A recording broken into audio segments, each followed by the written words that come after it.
Okay, everybody, time for more Zimmerit. We got a Zimmerit this Porsche turret up as usual. We're not painting, so we don't need a chemical filter. Just this is an N100. This is a good mask to wear. The other thing we do, and you're wondering why we have some Makita tools. We have this little portable Makita shop vac. What we do is we'll keep this over to the side. Okay. Yes. Orient myself. And we have our Makita oscillating tool with a 240 grit sandpaper disc on it. Triangle? Sorry, so used to saying disc. Yeah. So big tools help sometimes, and like we showed in previous ones, here's the pretty side down. We're gonna do this. We're gonna have this guy right here and turned on. I'm going to tape it down, I think. That'll probably work. I mean, you could just kind of lay it here, but when you kick it on, there we go. And we do some sandy with the, and we make a whole bunch of noise, and we'll have our things sorted pretty quickly. So I'm gonna mask up and get these sanded out. You've seen how to do it in my ATAK Zimmerit episode, so I'm just gonna get this crap done off camera. BRB. All right, well, we've got our Zimmerit sanded out. Some of it's a little delicate, and oh, that was a separate piece. Okay, yeah, don't suck your pieces of Zimmerit up in the vacuum cleaner. Oh God, that was nasty in there. I realized very quickly I used that vacuum to suck up dead cockroaches on occasion. This interior one, you know, this is tricky because you don't want to F up the Zimmerit, but if you can start just one end, there we go. She starts, see, gently. So that's how sanding the back works so nicely. I found that one German language video, and honestly, my Zimmerit episode was pretty popular. We can always do the bend, do the bend and snap. If nobody knows what the bend and snap is, go ask your wife, or you could watch the movie Legally Blonde. You know, you've been warned though. Bend and snap. The bend and snap. There we go. Got another piece that goes around our rear escape hatch or what have you. Got some more little bend and snap. There we go. Reese Witherspoon's gonna sue me for copying or whatever, plagiarism. This thing's a little unwieldy. This is the front mantlet part, but it's the bend and snaps. Keep the bending and snapping. This is a complex piece of Zimmerit right here. This is impressive. Okay, we got that part off. There we go. And I think once we get that last bend and snap, that is it for extracting our ATAK Zimmerit from the, there we go. A little more bending and snapping needed. There we go. Okay. Wow, look, that works great, doesn't it? And yeah.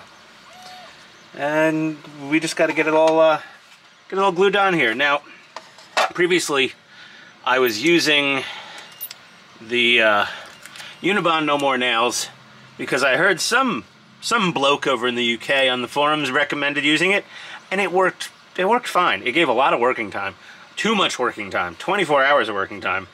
Oh, I'm sorry to that one guy who hates when I burp. I'm so sorry. Oh boy. I'm going to use the B7000 like shoe goo type stuff. I'm going to use this. It still takes a while to set up, so you have time to fix a boo-boo, unlike using CA glue. The only time we use CA glue for this Zimmerit is like if we just get a corner that's up a little and the whole thing's in place, you just need to tack down a couple corners, then I'll hit it with the CA and a little kicker. But yeah, let me get these glued on. You don't want to watch that, and we'll be right back. Okay, everybody. Well, I felt this was relevant enough to warrant recording, but this front piece is rather intricate and a little tricky, going around curved surfaces. So I got the glue on the Zimmerit. By the way, if you're using this B7000 glue, yeah, use with ventilation. I am getting high. Well, only a little than I normally am when I wake up in the morning. So we're gonna use some Tamiya tape to hold this down. We're gonna pull, come on. There we go. Okay. It's definitely, don't. All right. Yeah, it's a little tricky. Fiddly. Very fiddly. All right. We'll get the piece of tape over here. Okay. Hey. Yeah, it's not the easiest thing in the world to do. You got to get all these edges pulled into line without breaking the whole damn thing, and then taper down. It's very, dear God. Okay, screw it. You know what I mean. I gotta go fight with this thing now. BRB. So while I'm just sitting here holding down Zimmerit until the rubber cement takes, I do want to make note that this is solid. It does not have provisions for the Tamiya battle unit. You could do a couple of things with this. You could either hack a little opening into this to mount the plug and just jam it on there, but it may be too high at that point, so you might have to cut this whole thing out, take the battle unit mount from a full option tank, come up with a way to put some posts here.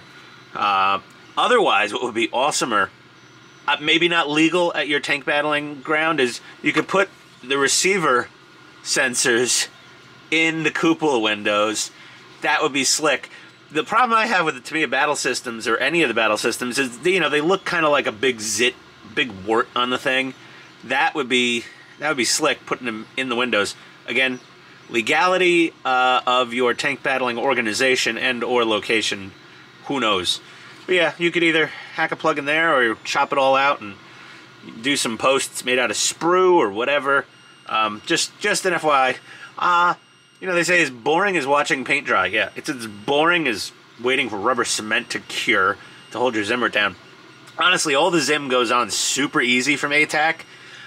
This one, the corners like to pop out a little, so you gotta babysit this guy a little bit. The rest of them, no problem. And this B7000, yeah, a little stinky, but it's pretty good. My wife got it for crafting. She was supposed to like glue a bunch of, she was supposed to basically bedazzle a hat or something and glue some metal-backed fake crystals to like a nylon band or something. It'll glue anything to anything, basically, is what the description is. Kind of like shoe goo, I guess. That seems to be the go-to. My machinist engineering friend that made the conversion kit for this tank swears by the shoe goo. I believe him. He's been around longer than me. But yeah, I'm going to continue just squeezing and pressing and squeezing and pressing and squeezing and pressing. So yeah, this is, you don't want to film that. But just, God, I kind of sort of burped again. I'm sorry, man. It's that one dude in England. You were raised with better manners than me. I'll be right back. Okay, yeah, we're still here just pressing Zimmerit on and holding and pressing and holding and pressing and holding. That is all. Okay, sorry, other space heaters on. I got cold. All of our turret Zimmeriting is done. You see that? That's just the glue. You know, we paint over this. You're never going to see it. This was the only really difficult part. There's very sharp curves. It's in a lot of pieces. There's a lot of just squeezing and holding. If you were doing the production turret with the ATAK Zimmerit, smooth sailing, guys. I mean, it's a big slab-sided beast. The front of the turret's flat, the back's flat, the sides have even less curve to them. You don't have this. I don't think you have this hump sticking out. Whatever. Very easy. We have one piece left, and I think that was replaced by a cast resin part, so I'm not concerned. But we've got all our Zimmeriting done. I am demoralized. Oh man, that was hard work. It wasn't like, it was, I mean, it was just, you know, fiddly, tedious, intricate. You know, let me cheer myself up. Oh yeah. A German screwdriver I'm using to build this German tank. Well, the German tank was made in Japan, but whatever. I love these little Heiko Germany screwdrivers with the green. Oh, who loves those? Okay, either way. No more nails? No more nails. It's a very good glue. Takes 24 hours to set up. This stuff sets up in, well, less time. You still have to hold it for a while. And if I tried to use the no more nails for these, forget it. It would never work. I would have used CA and things would have been out of alignment and glued on and not movable. So this is, again, shoe goo. Easily a great go-to. You can use shoe goo, but this seems to work pretty well. Okay, so absolutely for sure, we are going to put our power switch on the floor of the turret, right about here. Gucci, Gucci, goo! Yeah, we're gonna put our power switch on the floor of the turret behind this door.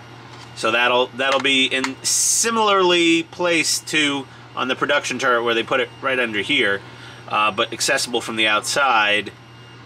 Gucci goo, right about there. Okay, so we've got some other hatches and things and other stuff to build.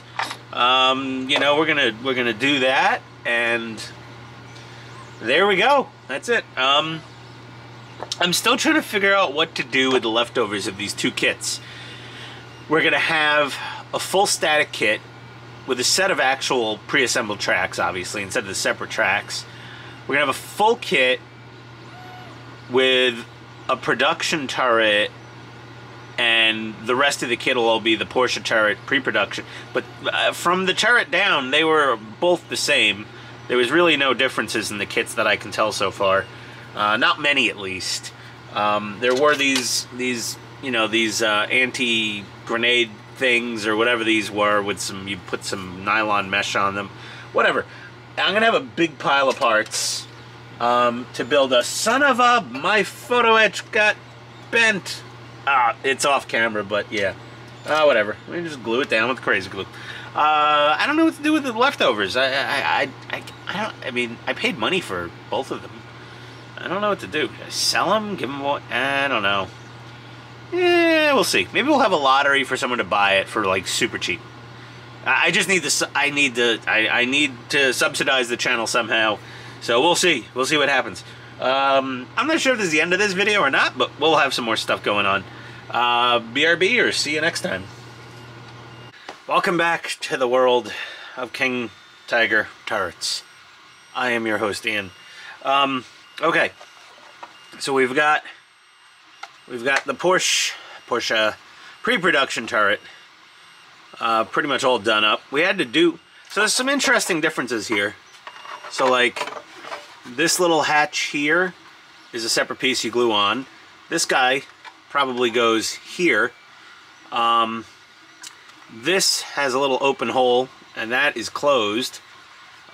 We've got some metal, you know, Shumo bits handles on there. Got some other little metal Shumo bits things that were meant for this. Like, see right there? We got metal ones. They're cool. But the bottom of this, if you can see that periscope opening, it was solid on this one, and we had to hack it out to fit our little periscope insert, so that we have a little periscope insert, because we like our periscope inserts. So yeah, that was a bit of grueling work. I found out the hard way, you can't put the muzzle brake on this thing until this is slid on. So when we do put our muzzle brake on, I've metal primered this, I've metal primered the barrel.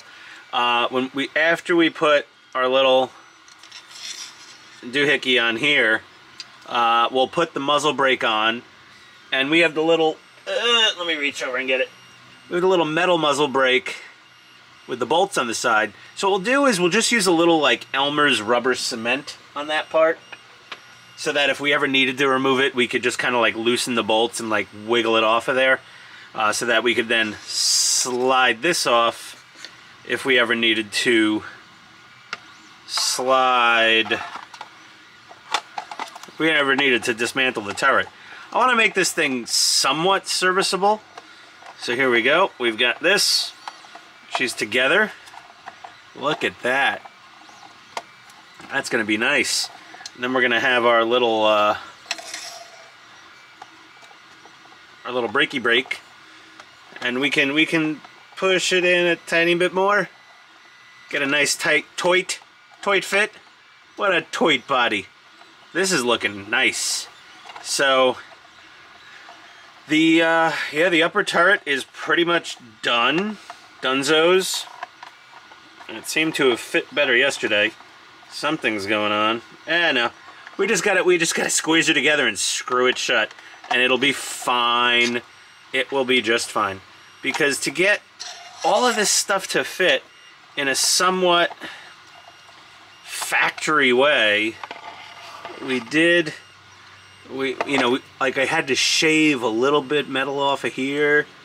I could have potentially mounted this a couple millimeters further inboard. I just didn't want to really get too cramped in there. But I easily could have moved this in just a couple millimeters. And that would have probably made things fit a tiny bit better without having to like squeeze her shut. But it's gonna be fine. It will be just peach-erific. We got our little weight there. We're gonna put the power switch right about there, so that when we pop this open, we can just, there we go. Yeah, we've been given all the tools. Oh God, my arms. These arms were meant for IT work, not laboring. Yeah, so there we go. That's it for this episode. It's the Zimmerit turret is done. We're ready to finish this beast. I mean, most of what's left to do is painting, stowage, and painting tracks, and painting the turret, and painting the turret ring, and, you know, painting the numerous little periscopes. Let's not lose this periscope. We'll put this back in here. We'll put these on our clippy sticks. We'll get them all painted. I think what I'm going to use is the actual windows. I'm going to probably do like I might do like a chrome Gundam marker and then use a Tamiya clear green over that, possibly. Something. Make them pop a little bit. I mean, World War II periscopes is just kind of like greeny glass, bluey greeny glass. So we'll do something that is appropriate-ish, because you know I'm far from perfect, and perfect from far. Yeah, that's most of my work. I build solid 20-footers. So there we go. I think we're done for the night. Spend some quality time with the wife and the dogs. It's nearly 7 p.m.s. Yeah. Oh, yeah. Citizen Eco Drive Satellite Wave has GPS. Yeah. It knows where it is in the world more so than I do sometimes. Gift from the wife, of course. I don't buy myself fancy things. If I need a suit or some fancy shoes or whatever, the wife buys all that. I mean, it comes out of the family budget, but like she buys it. She's like, you get this and get this and get this, and here's the watch and here's that and here's this, and we try to look nice. And I have a wedding ring somewhere. It's in my junk drawer in the kitchen. It's very uncomfortable, but you know, I love my wife. She doesn't care. That's it. That's it, folks, for tonight. You got 2 episodes in one weekend because we've been backed up a month waiting for Germany to send our damn parts over. They shipped them out promptly. There's nothing wrong with Axel's model bow, you know. They have the parts and I order the parts, they send the parts. They sit in that damn Fluffenhagen for 3 weeks before ending up in the US and whatever. Okay, so Beautiful. Porsche turret, or pre-production. Lots of Zimmer. Looks like an Angry Bird. Yeah. I can't speak highly enough of the ATAK Zimmerit. It looks fantastic. There's some people who are like purists and like, no, you got to do your Zimmerit by hand with putty, and I'm like, hell no. I got some crazy tedious projects in my past, and I've got some more crazy tedious projects in my future. I don't need to be like sculpting Zimmerit onto a model tank. It's just not worth my sanity. I have so little left to give. But then, next episode, back into the mission models. Oh, God, I hate spraying this paint. You know, I got so used to Tamiya, and also the Mr. Hobby's great, especially the aqueous Mr. Hobby, but the regular Mr. Hobby's fine. But dear God, man, that Vallejo, ugh. And the mission models, they have great colors. They're beautiful paints, but damn, I hate airbrushing them. But that's what we're doing next time. We'll see you next time. Stay tuned, be subscribed, like, comment, all that good stuff. And we'll finish this thing up sooner or later. Adios, everybody.